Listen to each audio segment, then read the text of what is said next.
Wel, os gael sylw chi felly am eiliad, mi gychwynnwn ni ar amser, oherwydd fi'n siŵr bydd yr awr sydd gyda nhw'n blaenau ni yn awr llawn iawn. Croeso cynnes i chi gyd i ddarlith Cymdeithas hanes Plaid Cymru fan hyn yn Eisteddfod Genedlaethol Wrecsam. Mae yn, fel i ni'n gwybod, yn eisteddfod arwyddocaol iawn, wrth gwrs i ni, fel plaid gan ein bod ni wedi bod yn dathlu canmlwyddiant, sefydlu Plaid Genedlaethol Cymru'r wthnos hon, wrth gwrs. Ac wrth i ni edrych yn ôl ar hanes y blaid, mae yna benod cyfan a'r rhagor, dwi'n siŵr, wedi neilltuo un darlithydd gwadd ni eleni, gan bod Ieuan Jones, wrth gwrs, wedi mwy na chwarae ran yn hanes y blaid dros y blynyddoedd. Nid yn unig y buodd Ieuan yn aelod seneddol, wrth gwrs, dros Ynys Môn am 4 mlynedd ar 10, mi fuodd yn aelod o'r cynulliad fel ag yroddi hefyd dros yr ynys am 4 mlynedd ar 10, gan dreulio 12 o'r blynyddoedd hynny yn arweinydd y blaid, gan arwen y blaid, wrth gwrs, mewn i Lywodraeth Genedlaethol am y tro cynta, a'r unig dro hyd yma, a gwasanaethu yn y cyfnod hwnnw, wrth gwrs, fel dirprwy brif weinidog Cymru yn Llywodraeth Cymru'n un rhwng 2007 a 2011. Ond edrych yn ôl ychydig ymhellach y fyddwn ni dros y sesiwn nesa yma, gyda chyfle i ni glywed darlith sy'n ystyried y cynnydd mewn ymwybyddiaeth genedlaethol ar ddiwedd y bedwaredd ganrif ar bymtheg, a'r effaith gafodd hynny wedyn ar sefydlu Plaid Cymru ym 1925. Felly, draddodi darlith Cymdeithas hanes Plaid Cymru ar y testun o Gymru fydd i Blaid Cymru, y siwrne, rhowch croeso cynnes i Ieuan Jones.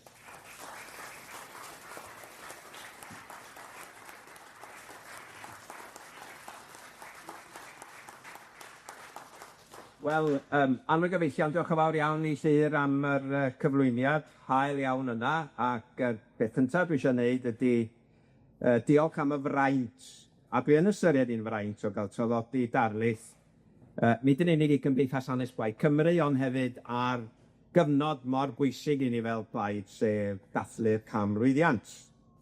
Rwan, o'n i'n edrych trwy'r drws o fyna wrth i bobl ddod i mewn, ac o'n i'n gweld Dewi Rhys, sydd wedi cael sedd yn y blaen yn fan hyn, achos o'n i'n dyfynnu, y dyfyniad cyntaf dwi'n neud ydy o lyfr i dad o, J. Jones, ynglŷn a dwi'n dechrau'r dyfyniad yma, a dwi isio i darllen ni, bron fyswn i'n deud, unwaith da chi wedi darllen y dyfyniad, da chi wedi cael y ddarlith.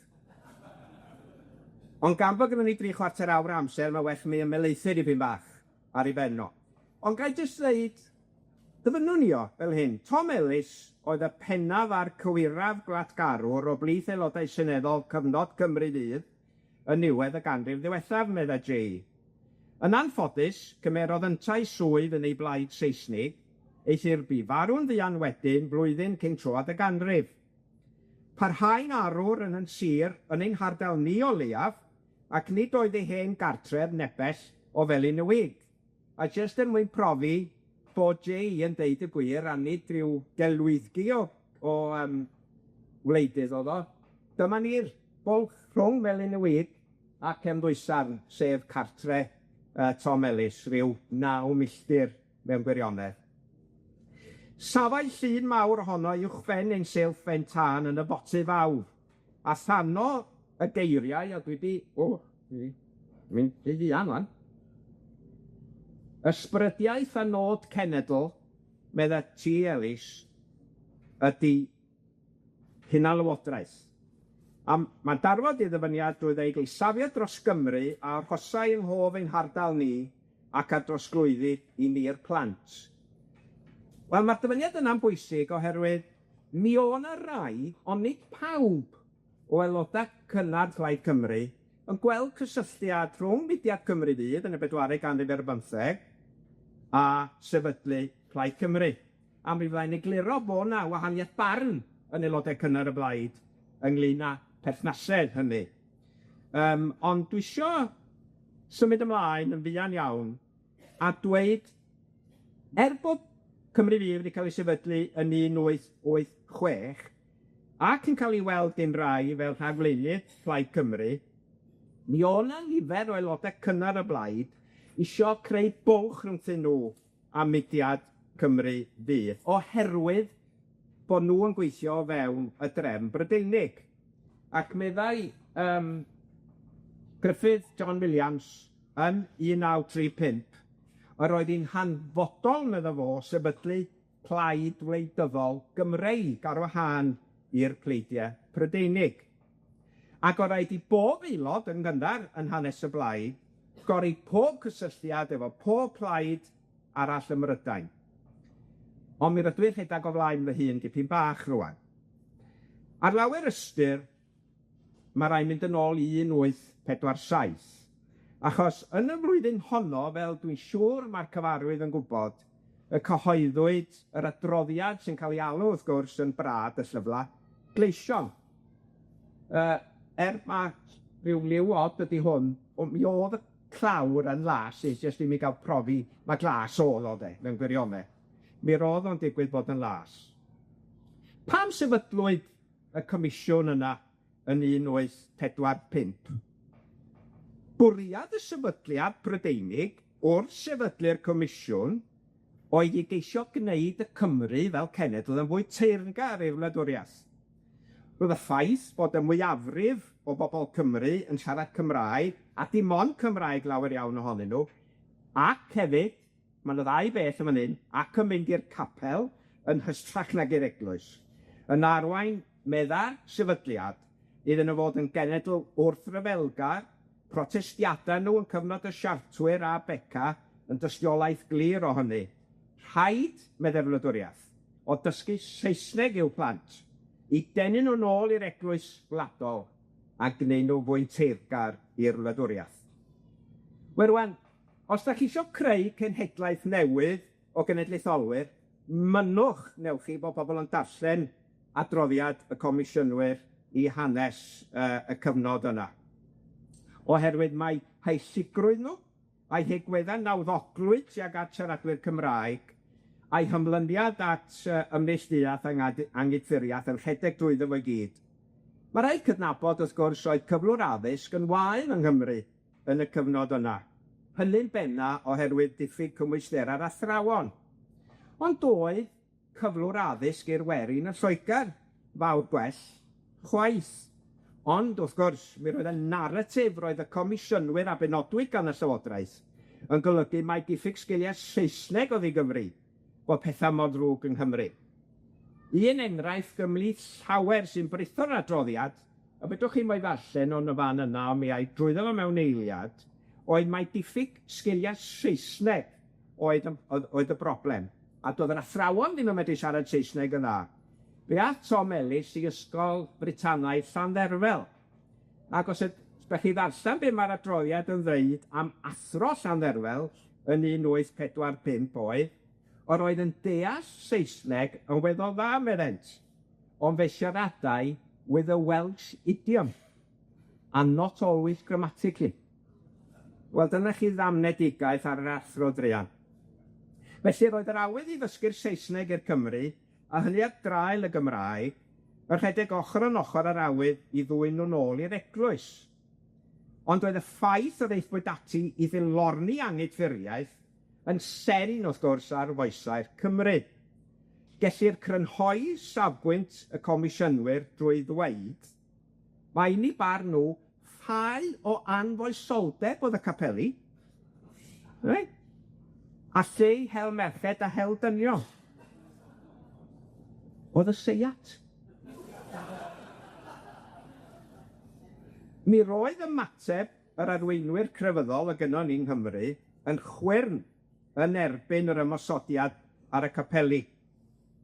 Fodd bynnag, cymysg a weitha'n llugoer oedd ymateb llawer ohonyn nhw i'r ymosodiad ar y Gymraeg. Rhaid cofio cryfder dylanwad y capeli angydffurfiol ar y werin Gymraeg. Yn hanner cyntaf y bedwaredd ganrif ar bymtheg, arweinwyr yr enwadau crefyddol oedd unig arweinwyr naturiol y genedl. Prin iawn, wrth gwrs, oedd teuluodd Bonedd, y tirfeddianwyr mawr a'i tebyg oedd ganddyn nhw unrhyw ymlyniad at Gymreigdod y Gymraeg a hunaniaeth Gymreig. A hyd at 1840, nid oedd llawer o'r arweinwyr crefyddol yn fodlon ymhell y gwleidyddiaeth. Oedd mwyafrif llethol ohonyn nhw yn doriaid ac yn frenhinwyr. Ac yna daeth brad y llyflau gleision. A mae pethau'n newid. A Lewis Edwards, brifathro Coleg Methodistiaid yn y Bala'n dweud yn 1848 bod angen anfon ymneilltuwyr egwyddorol. Ma' nhw yr arweinwyr newydd i chi. Lewis Edwards yn dweud bod angen anfon ymneilltuwyr egwyddorol i'r Senedd dros bob sir a bwrdeistref yng Nghymru. Yr oedd llawer fodd bynnag o radicaliaid gwleidyddol oedd yn ymneilltuwyr yng ngharfan yr annibynwyr yn hytrach na'r Methodistiaid. Bod 'na nifer ohonyn nhw'n Methodistiaid hefyd, ond yr annibynwyr yn arwain, dwi'n meddwl, ar y cyfnod yma. Gadawodd Gwilym Hiraethog, sy'n y canol y fan hyn, y Methodistiaid gan ymuno fo'r annibynwyr. A da ni'n gweld, wrth gwrs, bod o'n radical gwleidyddol go iawn. A da ni'n weld o ar ei ora yn tudalenna'r amserau, papur newydd a sefydlwyd yn Lerpwl yn 1846. Bregus iawn, fel oedd nifer o'r papurau Cymraeg, wrth gwrs, yn y cyfnod, oedd cyflwr ariannol yr amserau, tan i Gwilym Hiraethog benderfynu sgwennu colofna o dan teitl Llythyrau'r Hen Ffarmwr, a mi ddenodd o gynulleidfa o ddarllenwyr newydd. Ac yn yr erthygla yma, erthygla golygyddol, oedd o'n taranu yn erbyn gorthrwm y lanlordiaid a dechrau cefnogi mudiadau gwladgarol dramor. A wedyn y ddau brif ffigwr a ddenodd sylw fo oedd, ma' nhw fan hyn, Kossuth o Hwngari a Mazzini o'r Eidal. A mae'n bwysig iawn, dwi'n meddwl. Rhag i ni feddwl bod y Cymru'n rhyw bethau cul, mewnblyg, sôn amdani nhw 'u hunan. Oedd gan nifer o'r radicaliad yma ymdeimlad bod pethau'n dechrau newid yn Ewrop. Wrth gwrs, yna chwyldro mob man yn argyfandir Ewrop yn 1848, a Kossuth yn arwain am gyfnod byr y chwyldro yn Hwngari. A mi oedd Hiraethog a Kossuth yn cysylltu fo'i gilydd. A mi roedd y Hwngariaid wedi dod i Gymru, ac i Lerpwl yn benna, wrth gwrs, ond i Gymru Lerpwl, i ddiolch iddyn nhw am eu cefnogaeth i'r frwydr yn y fan honno. Wedyn mi ddown ni at gefnogaeth Hiraethog i Mazzini, sef un o arweinwyr yr ymgais i uno, wrth gwrs, yr Eidal fel gwladwriath. Ac wrth gwrs, un o'r pethau ddenodd sylw Hiraethog at Mazzini oedd bod yn ymosod ar bybyddiaeth, rhywbeth fydda'n plesio'r angydffurwyr i'r dim, wrth gwrs. Fe yna gehebiaeth rhwng y fo a Mazzini yn 1861, lle oedd o'n diolch i'r Cymru ac yn 'u hannog nhw i ddeisebu'r Senedd mwyn dweud pwysa ar Ffrainc i alw milwyr yn ôl o'r Eidal. Cefnogodd Hiraethog frwydr yr Eidalwyr dros ei iawnderau a'i hannibyniaeth, a chei tystiolaeth bendant fod Hiraethog a Mazzini wedi cwrdd nifer o weithiau yn Lerpwl. A dwi'n gwalch i weld Aled Eirig yma, a mae dau dol ti Eirig Davies wedi sgwennu erthygl wych iawn ar y cysylltiad rhwng Hiraethog a Mazzini a Kossuth. Ac mae werth i ddarllen os gewch chi gyfle i fynd ar y we ym Mhrifysgol Bangor 1937 gyda llaw. Wedyn, os da chi meddwl am cefnogaeth Hiraethog i'r ddau yna, fysa chi 'di disgwl y bydda Hiraethog felly o blaid yr un newidiadau yng Nghymru. Mi fedrwn ni ddeud i sicrwydd bod Hiraethog yn gry iawn o blaid y Gymraeg, dylai penodi barnwyr a fedrai'r Gymraeg yn y llysoedd yng Nghymru ac yn y blaen, ond fedrai'n ffeindio unrhyw gofnod fod o wedi cefnogi ryddid gwleidyddol i Gymru. Ac yn wir, doedd gynno fo ddim fawr o gydymdeimlad â brwydr y Gwyddelod, chwaith. Mae'n debyg bod 'i ymlyniad yn wrthbabyddiaeth y rwystr iddo fo. Ond mi roedd o'n anghyson, achos o Kossuth yn babydd hefyd. A symud oddi wrth Hiraethog, gellir dadlau, a mae hyn yn mynd i fod yn ddiddorol, dwi'n siŵr i nifer ohono ni, mae'r person cynta dwi wedi ffeindio soniodd am hawliau gwleidyddol i Gymru oedd Gwyddel, sef Thomas Davies. Ond mi roedd o dras Gymreig. A mi sgwennodd y lyfr, cafodd o'n ei gyhoeddi tan fuodd o farw'n ifanc iawn, ond yn ei lyfr Literary and Historical Essays a gyhoeddwyd yn 1846, dadleuai o blaid Local Senate i Gymru ar ffurf federal, fel yn Nhaleithiad America. A mae rhaid disgwyl wedyn i bobl fel Michael D. Jones ac Emrys ac Ieuan ac Thomas Ellis i godi'r faner mewn gwirionedd ar ran y Cymru. Rwan ta,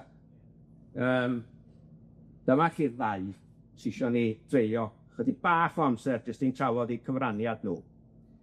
Cwestiwn mawr ydy, pwy o'r ddau yma oedd y cyntaf i sôn am hunanlywodraeth i Gymru, ac yn o dipyn o ffrau. Mewn llythyr a gyhoeddodd yn y Genhinen yn Ebrill 1892, a drwy getholiad y gyffredinol, mae Emrys yn bendant mai fo a fathodd y term ymreolaeth. A mai fodd y cyntaf yng Nghymru ddadlau dros y peth y mae'r gair yn ei olygu, sef mae fodd y cyntaf i bledio o hunanlywodraeth. Mae o'n gallu hawlio'r gair ymreolaeth, ond beth am yr honiad mae fodd y cyntaf i ddadlau'r achos? Na, mae yna wahaniaeth barn yn fan hyn. Yn ei erthygl ar grefydd cenedlaetholdeb a'r wladwriaeth yng Nghymru rhwng 1845 ac 1890, mae Tudur Jones yn dweud mae Michael Dee oedd tad cenedlaetholdeb wleidyddol fodern yng Nghymru. Pam? Am y gwelai Michael Dee fod yna gysylltiad rhwng hunaniaeth cenedl a grym gwleidyddol.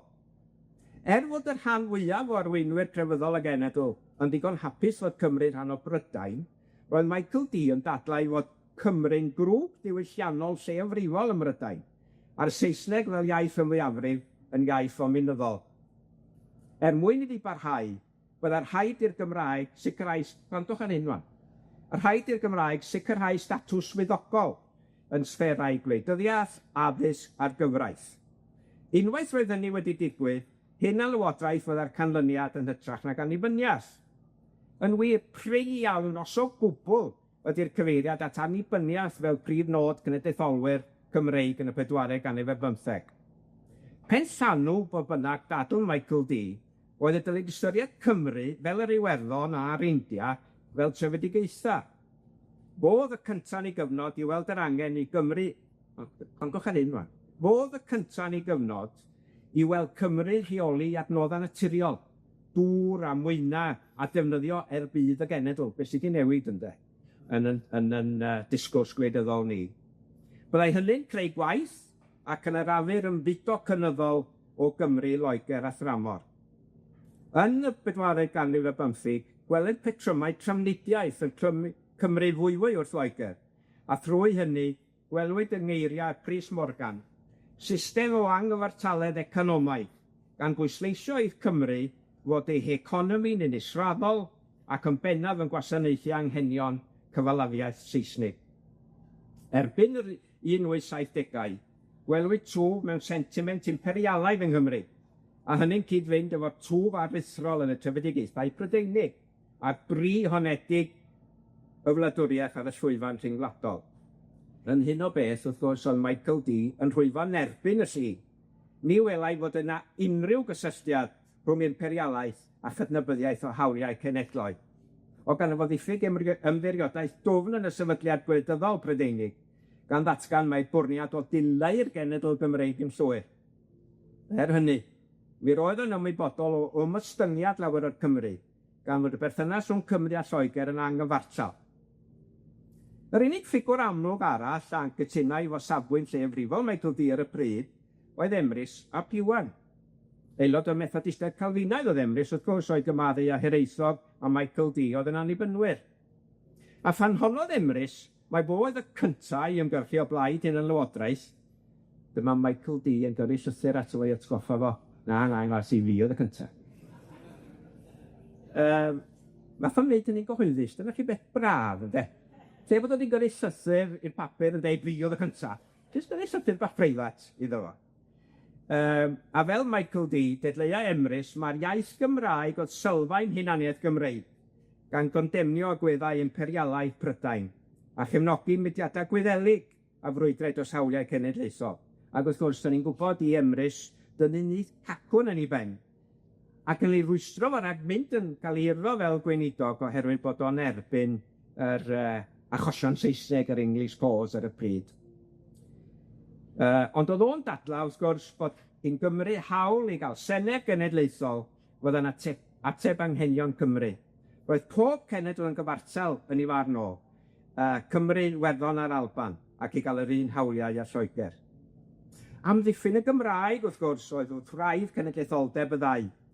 A'r ffordd hawsaf i'r wladwriaeth gymhathu'r Cymru mewn i un genedl Brydeinig o dileu'r Gymraeg. Dyna'r wedi'r cwbl oedd wraidd adroddiad y Brad a Llyflau Gleision. A dyn ni'n gweld yr ymateb i hynny yng ngeiriau Michael D ac Emrys ap Ieuan. Ond be oedd yn ddiddorol oedd, dych chi'n gwybod, oedd y sefydliadau yw sefydliadau newydd yn Nghymru ddim yn gweld gwerth y Gymraeg. Pan sefydlwyd Prifysgol Aberystwyth yn 1972, doedd y Gymraeg ddim hyd yn oed ar y cwricwlwm. A mi roedd y prifathro, sef mab Lewis Edwards, T. Charles Edwards, yn aelod yng Nghapel Saesneg Aberystwyth. Byddwch bod wedi mynd i aelodi yng Nghapel Saesneg yn Aberystwyth. Roedd hyn yn tanlinellu agweddau rhai o aelodau blaenllaw yr enwadau crefyddol ar y pryd, yn credu o bosibl fod y Gymraeg yn debyg o farw ym mhen amser. Yn y cyfnod hwn felly, roedd Emrys a Michael D yn enghreifftiau prin iawn o'r bobl yn dadla o blaid ymladd i gadw'r Gymraeg, i dysgu'n yr ysgolion, gwneud yn iaith swyddogol yn y llysoedd ac yn y blaen. Mae yna achos diddorol o achos llys yn 1889, pan oedd Emrys ap Ieuan yn cael ei wadd i'r llys i fod yn dys cymeriad i ryw gradur oedd yn gwynebu i well o flaen y llys. A pan ddath o i'r bocs llys, dyma fo'n dechrau siarad y Gymraeg. A dyma'r ynadon yn dweud, I'm very sorry, English. Na, cewir, medde Emrys, dwi am siarad Cymraeg. Can you speak English? Dim gwahaniaeth os dwi'n medru siarad Saesneg, dwi am siarad Cymraeg, medde fo. Wrth gwrs, ar y pryd, doedd dim hawl i rywun oedd yn deall Saesneg i siarad Cymraeg yn y llys, a mi fynodd Emrys ap Ieuan wneud hynny. Fe wnaeth ffron a helynt yno. Fe ohiriwyd y llys, a fe rai bydd yn wael ymgynnull yr wythnos ganlynol. Erbyn hyn, o'na gyfieithydd yno. Ond yn anffodus, roedd y diffynnydd yn newid i ble i eio. Felly, doedd ddim angen tystiolaeth Emrys. Ond mi gafodd o lot o sylw yn y wasg am ei safiad. Felly, dwi'n dŵad rŵan at 1886 a sefydlu Cymru Fydd, wrth gwrs. Ond o'n i isio trio dadla'r achos bod pethau wedi dechrau symud cyn hynny mewn gwirionedd ymhlith rai ohonyn nhw. Erbyn 1886, felly, ar etholiad fawr y flwyddyn honno, lleisia prin oedd y ddau yma. A doedd na'r un gwleidydd etholedig yn dadla o blaid hawliau cenedlaethol. Cymaint, lot o barth i Henry Richard, wrth gwrs, yr apostol heddwch, ac oedd o'n aelod seneddol dros Ferthyr ers 1868, nath o rioed dadla o blaid hyn yn lywodraeth. Ac fod na do newydd o aelodau seneddol Cymreig wedi ethol yn 1886, un ohonyn nhw'n unig a wnaeth hyn yn lywodraeth yn un o'i brif amcanion yn ei daflen etholiad, a hwnnw oedd Tom Ellis. Mo wedi cael ei ethol yn 27 oed i gynrychioli Meirionnydd. Ac yn ei nerchiad i'r etholwyr, mae o'n nodi'r meysydd yma i ymgyrchu drostyn nhw.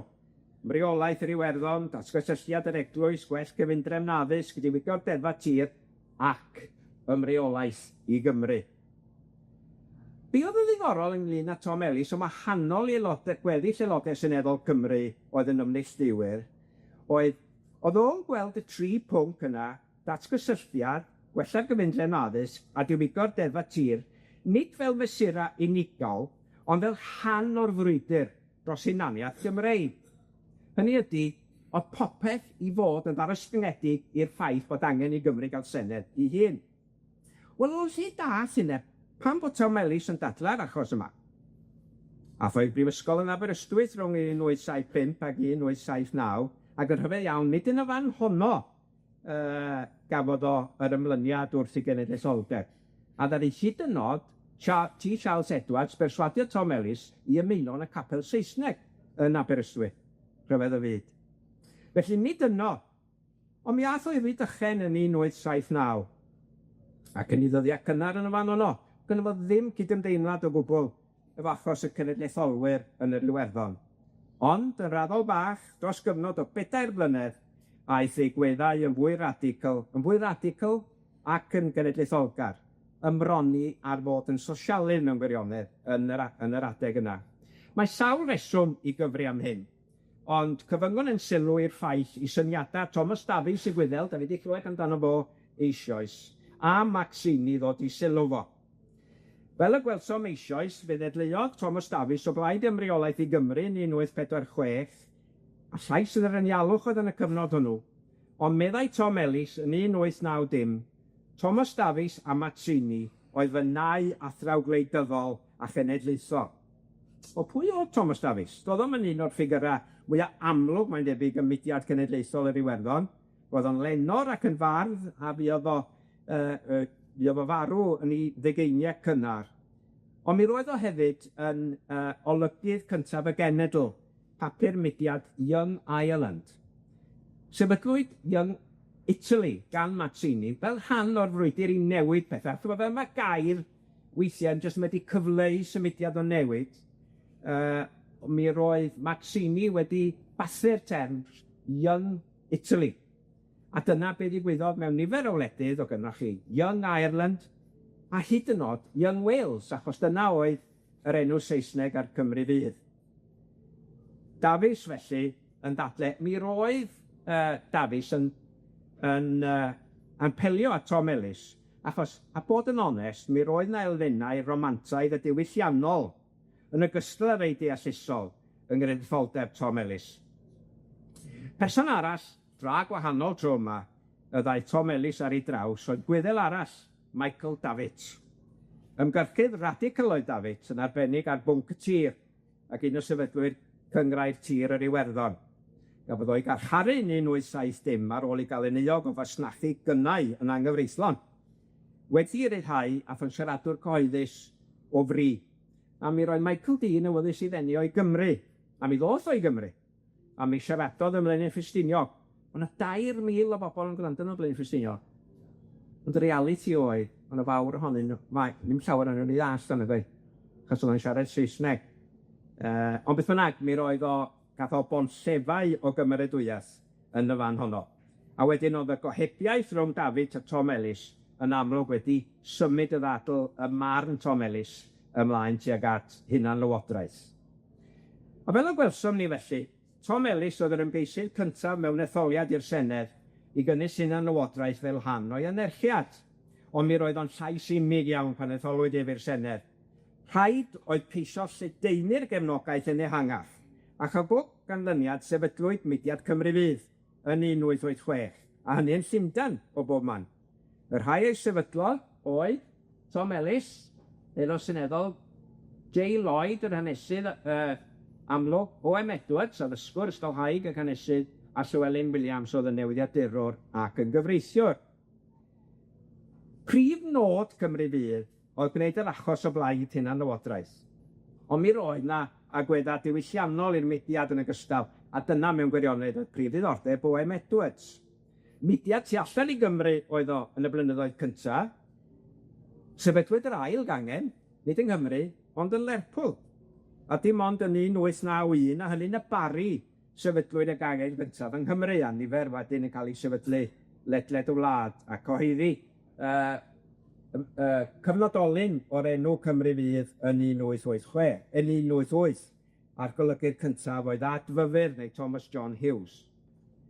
Ar y dechrau, roedd y cylchgran yn cynnwys erthygla a raglen cyffredinol y Rhyddfrydwyr, a tuedda'r mudiad i gadw'n glos at amcanion diwylliannol ac addysgol hyd nes i Tom Ellis a Lloyd George roi min gwleidyddol iddo fo. Rhwng 1886 a Medi 1890, Tom Ellis yn bendifaddodd y prif arweinydd. Oedd o'n dadla o blaid hunan-lywodraeth mewn erthygla, traddodi areithia, a cheisio dwyn pwysau ar ei byd aelodau Rhyddfrydol i ddilyn ei arweiniad. Ond tir carregog iawn oedd yn ei wynebu. Oedd o'n llais unig ymhlith i aelodau seneddol o Gymru. Roedd yr hen aelodau radical Cymreig, pobl fel Henry Richard a Osborne Morgan yn ddigon bodlon i ddadlau'r achos o blaid datgysylltiad, diwygodd deddfa tir, ond doedden nhw ddim yn hapus i bledio achos hunan-lywodraeth. Penderfynodd Tom Ellis felly bod rhaid efo godi'r tempo a cheisio dis-dwys bigo gydwybod i gyd aelodau. A tho'r daith i'r Aiff yn 1890, a mi dioddefodd o salwch difrifol, a mewn gwirionedd fuodd ei iechyd o ddim yn wych iawn ar ôl hynny, ac wrth gwrs, da ni'n gwybod fe o farw'n ifanc iawn. Bu yno am rai misoedd yn orweddog, ac yn Luxor ar ddydd Gwyl Dewi, cyhoeddodd yn ei ddyddiadur yr hyn roedd yr arwydd cliriaf hyd ynny o'i manifesto gwleidyddol. Ie, byddai angen ymladd o blaid yr holl betha 'dan ni 'di sôn amdanyn nhw, ond mwyn sicrhau unoliaeth y genedl, byddai angen senedd a prifysgol i Gymru. Ar ddiwedd y cofnod, dyma ni i ddyddiadur o, yn 31 oed, ac yn tyn ymwybodol y gallai fywyd fod mewn perygl, meddai. Dyma fy dduned heddiw i weithio hyd angau i ennill unoliaeth i Gymru yn ystyr lawnaf y gair. Roedd Duw nerth i mi fod yn ffyddlon i'r adduned hon. Be sy'n ddiddorol hefyd ynglyn â'r cofnod yna i ddyddiadur o, ydy bod o'n dyfynnu 2 bennill o gerdd gan Shelley, y bardd rhamantaidd. Ac ystyrir The Mask of Anarchy, sef y gerdd mae'n dyfynnu ohoni hi, y gerdd wleidyddol orau yn y Saesneg, medde rai, ac fe ysgrifennwyd i mewn ymateb i gyflafan Peter Lw. Gan mae 2 thema yng ngweledigaeth Tom Ellis ydy rhyddid ac unoliath, da ni'n gweld rhain yn cael ei gweud trwy waith Shelley. A pan mae'n cyfeirio yn yr ail bennill, da chi'n mynd i weld o, dwi'n siŵr, yn anffodus, ond y linell yn y fan hynna di let the laws of your own land, sef cydnabod hawl cenedl i threfn gyfreithiol i hun. A wedyn, wedi Tom Ellis gyrraedd adre, dyma fo'n cael cyfarfod arbennig yn y Bala ym Medi 1890. Mae fan hyn ydi pinnacle mewn gwirionedd i manifesto fo a manifesto Cymru Fydd. Hon ydi araith bwysica fo y marn nifer o bobl, ac da ni'n gweld prif thema i cael sylw mawr yn y wasg wrth gwrs. Be oedd o'n gyfeirio atyn nhw yn yr araith honno? Hanes Cymru. Pwysig iawn bod pobl yn dysgu hanes i wlad, oedd yn cael ei dysgu yn yr ysgolion, nag oedd. Yn ail, sôn am y deffroad cenedlaethol oedd yn dechrau digwydd ers 1886. Bod bywyd cenedl yn dibynnu ar weithredu gwleidyddol. Mae prif ddyletswydd ni ydy i Gymru. Da ni angen sefydliadau genedlaethol, megis Prifysgol Cymru, Amgueddfa Genedlaethol, Llyfyrgell Genedlaethol, gweithio dros ddeddfwriaeth wedi ethol. A mae hyn yn ddiddorol, cho. Gweithio dros ddeddfwriaeth wedi ethol gan ddynion a merched Cymru. O Tom Ellis yn un o'r rhai cynghara aelodau seneddol Cymreig i ddadla o blaid y bleidlais i ferched. Ac wrth gwrs oedd o'n llais unig yma no hefyd. Byddai deddfwriaeth medda fo'n symbol o niniad fel cenedl.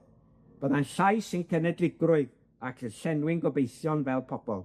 Doedd nam neb arall ymhlith aelodau seneddol Cymru wedi diffinio mor groyw beth oedd dyheadau cenedlaetholgar y to newydd o arweinwyr. Dyma felly Tom Ellis yn gosod i stondin, gan herio eraill i'w ddilyn. Dyma lle dwi'n sefyll, pwy ddaw efo fi. Doedd o ddim yn obeithiol y byddai bonllefau o gymeradwyaeth i walwad. Meddai ar ddiwedd i araith, nid dyma yw uchelgais pawb ohonom. Hynny, mi roi na ambell un y fodlon ymateb i'r alwad. Un ohonyn nhw oedd Alfred Thomas ac gymeriad diddorol oedd o, aelod seneddol Dwyrain Morgannwg, eto'n gefnogwr brwd i Cymru Fydd, agos iawn at Tom Ellis. Ac ar gefnogaeth Tom Ellis, mi gyflwynodd o fesur, y cyntaf hyd y gwn ni, mis Mehefin 1891 i sefydlu Senedd i Gymru ymhlith pethau eraill. A wedyn, mi o'na un arall yn 1892 ond chadd hwnnw ddim yn bell. Be ddigwyddodd wedyn oedd bod Cymru Fydd wedi mynd trwy gyfnod dipyn bach yn anodd oherwydd oedd Tom Ellis wedi derbyn swydd yn y Llywodraeth a felly ddim yn medru ymgyrchu o Blaid Cymru Fydd yn yr un ffordd. A mae'r arweiniad wedyn yn symud i Lloyd George. Ac yn y cyfnod rhwng 1894 ac 1896, mi roedd y ddau, Lloyd George a Thomas G. rŵan, yn trio gyrru'r ymgyrch yn ei blaen. Broblem fawr oedd, o' 'na wahaniaeth barn rhwng Rhyddfrydwyr y Gogledd a Rhyddfrydwyr y De. Mi o'na gynnwch chi gyngreiria Cymru Fydd a cyngreiria Rhyddfrydol. Oedd isio uno'r cyngreiria Cymru Fydd a Rhyddfrydwyr yn y De a'r Gogledd. Ac oedd Lloyd George, fel Alfred Thomas ag eraill, ddim yn gweld unrhyw obaith o gwbl o ffurfio mudiad unol oni bai bod rhain yn cael uno. A mae'n ddiddorol yn dydi mae 2 fudiad, un o'r De a Gogledd, unwyd i ffurfio Plaid Cymru yn 1925. Mi oedd Lloyd George wedi gwneud i ora yn y cyfnod yna, beth bynnag, i ddod â'r cyfan at ei gilydd, ac oedd wedi trefnu i Breia Gwynfe Evans i fod yn ysgrifennu'r y mudiad. Ond oedden ni'n gwybod, wrth gwrs, mae brau iawn oedd yr ymlyniad tuag at y syniad o uno yr rhain. A wedyn, da ni gyd yn gwybod, mae'n debyg am y cyfarfod ofnadwy hwnnw'n Has Newid. Dych ni weld, dwi ddim yn mynd reit, beth sy'n digwydd hwn? Dwi wedi gwneud rhywbeth. Technical hitch. Beth bynnag, i ai ymlaen. Be ddigwyddodd mewn gwirionedd oedd bod na gyfarfod wedi digwydd yn... hwnna dwi isio. A dwi isio dangos hwn. Ond dim ots, am ni gario ymlaen efo. Fe benodwyd Breia Gwynfe Evans yn ysgrifennydd y mudiad. Ond wrth gwrs, fe oedd ffodwyd y cais i un o'r ddau fudiad o'r de a'r gogledd pan ddaru Robert Byrd, llywydd Rhyddfrydwyr Caerdydd, ddeud na faswn nhw byth yn ildio i syniadau Cymreig. Reit. Rwan te. Isio bod hwn yn... Lucas Wan ar rwy'n yn helpu fi fyny. Ma' ni, Ieuan. A dwi wedi disgrifio nhw yn y dull arferol, lluoedd y goleuni a lluoedd y tywyswch. A dyma chi'r ddau oedd yn dadla o blaid yr uniad i sefydlu un mudiad Cymru Fydd a Rhyddfrydwyr, a'r ddau oedd yn ymladd yn erbyn, sef Alfred Thomas arall, mewn gwirionedd, a Robert Byrd. Ond mi roedd yr Alfred Thomas yma wedi bod yn pendilio rhwng y ddwy ochr ac yn y diwedd yn dod o blaid y ddadl yn erbyn. A be? Wrth gwrs, fe'r ffodwyd. Wedyn, 1896 mewn gwirionedd o penllanw Cymru Fydd. Rai yneswyr, ychydig yn arwynebol efallai, yn dod i'r casgliad, syml, mae rhwyd rhwng Rhyddfrydwyr gwledig Cymraeg i iaith a Rhyddfrydwyr trefol y Saesnig i iaith oedd prif reswm methiant Cymru Fydd. Ond fel mae John Davies yn Hanes Cymru'n dadla, mae yna fwy iddi na hynny. Mae yna wrthdaro rhwng y bywyd gwledig a threfol, ond hefyd rhwng radicaliaeth, yn ymylu ar fod yn sosialaeth Tom Ellis a Lloyd George ifanc, a chydwadaeth arweinwyr Rhyddfrydwyr yn unasoedd y de.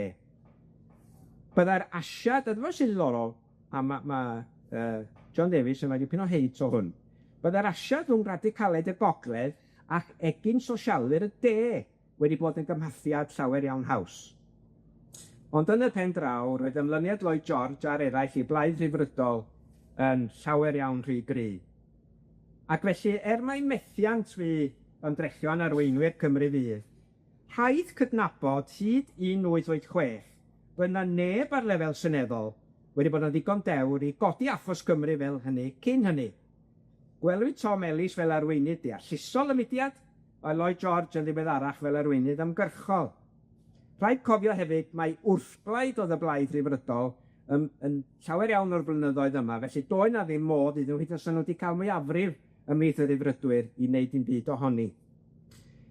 Ond y cwestiwn rŵan ydy ba raddau fodd bynnag fu mudiad Cymru Fydd yn bont o arweiniodd at sefydlu Plaid Cymru yn 1925, ac arweiniodd at sicrhau cynulliad yn 1997 a'r Senedd yn 2011. A pam mewn gwirionedd yn y gymaint o bwlch rhwng 1896, sef diwedd Cymru Fydd, ac 1925 a sefydlu'r Blaid.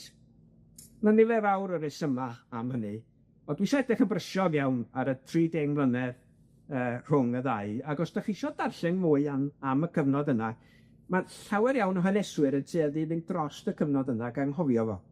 Ond mae Hywel Davies, llyfr Hywel Davies ar y Blaid rhwng 25 a 45, dwi'n meddwl ydy'r ymdriniaeth ora, os ydych chi eisiau gwybod yn union beth ddigwyddodd. Fe gawson ni wrth gwrs datgysylltu'r eglwys yn 1920, 70 o flynyddoedd ar ôl i'r ymgyrch ddeffra, oedd dangos pa mor anodd oedd i gael pethau drwy'r Senedd yn Llundain.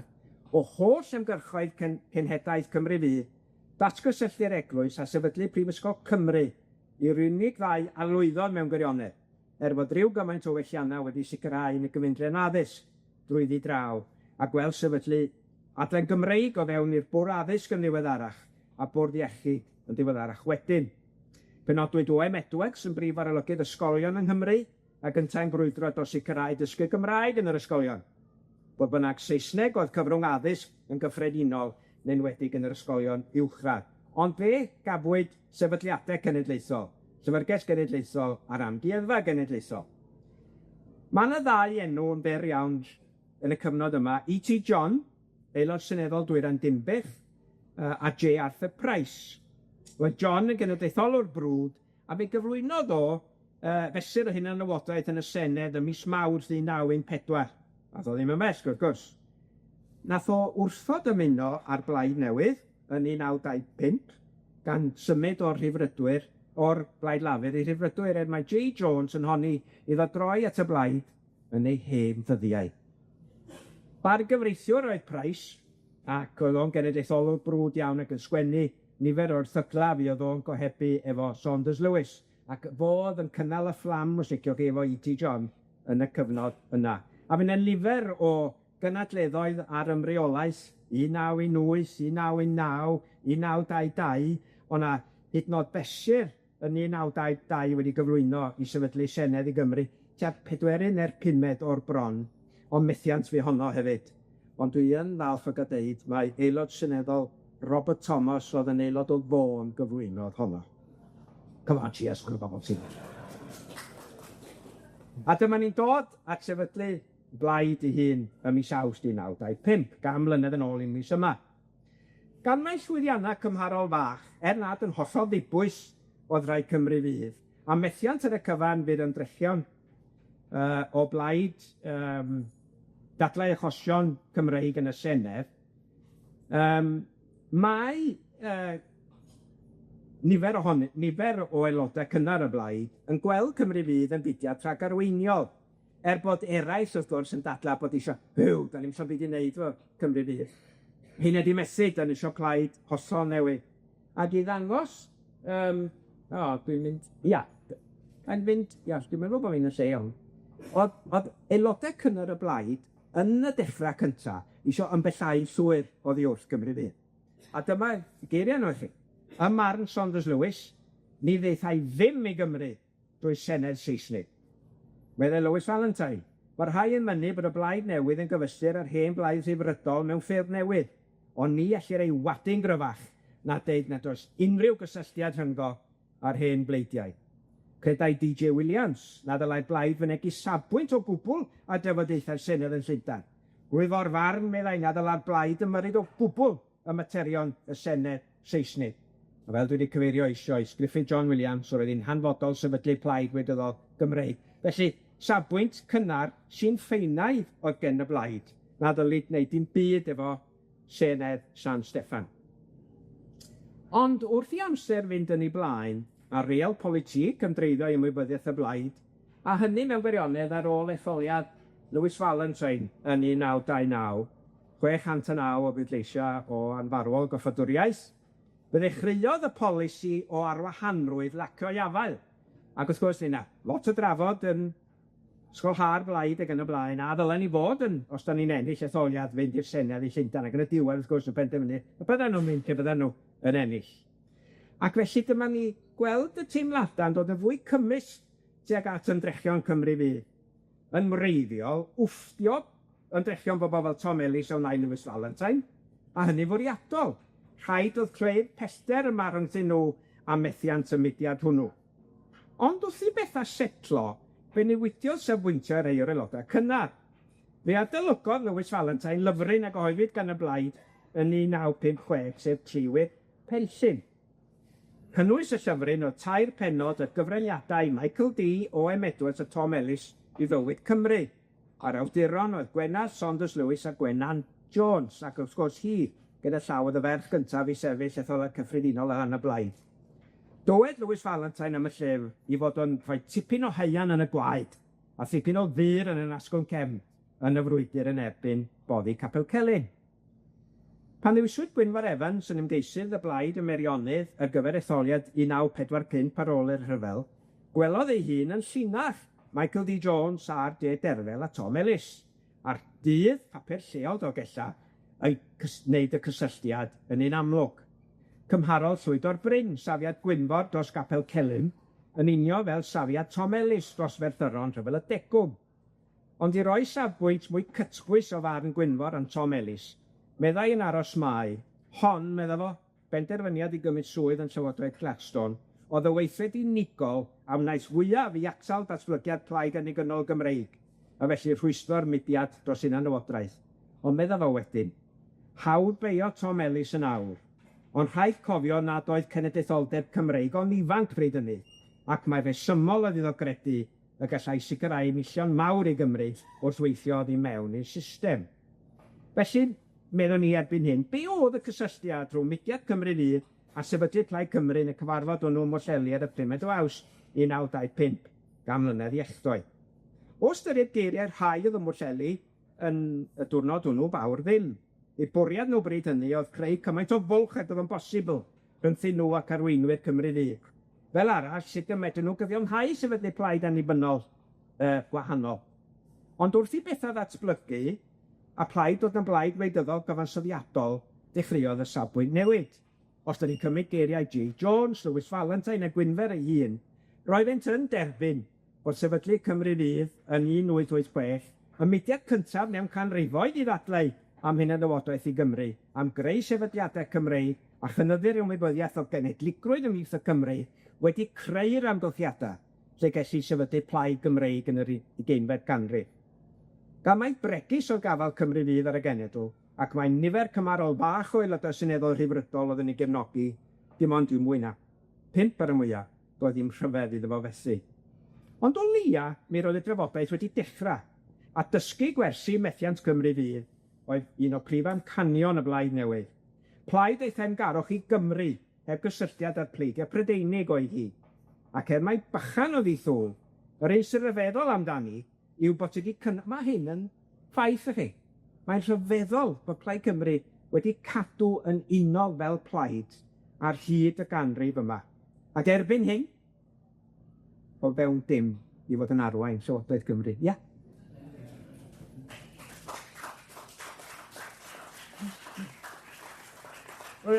Cwestiwn mawr am di gadael y cwestiwn ola di hwn, ynde?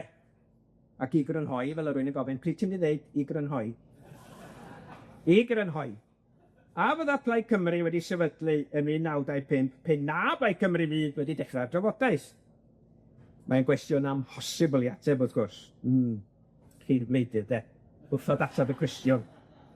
Y cyfan dwi am fentro ddeud ydy bod syniadaeth a dylanwad Cymru Fydd wedi bod yn helpu grisialu athroniaeth cynnar y blaid a chreu'r gofod i'r blaid newydd ddatblygu. A methiant Cymru Fydd roddodd y sicrwydd mai drwy sefydlu plaid annibynnol oedd yr unig ffordd ymlaen. Diolch yn fawr i chi.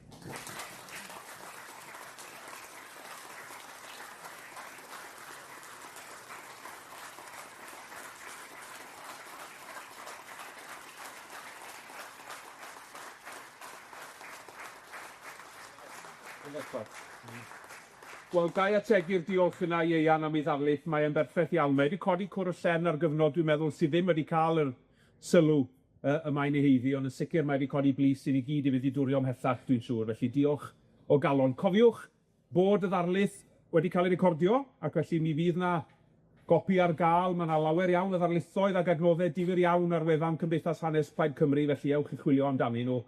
Ewch i chwilio am stondin Plaid Cymru ar y maes hefyd os nad ych chi wedi bod, a beth am bod yn rhan o greu hanes hefyd yn y dyfodol yn dyfe. Felly os ych chi ddim yn aelod, plîs ymaelodwch. Diolch o galon i chi gyd, a phnawn da.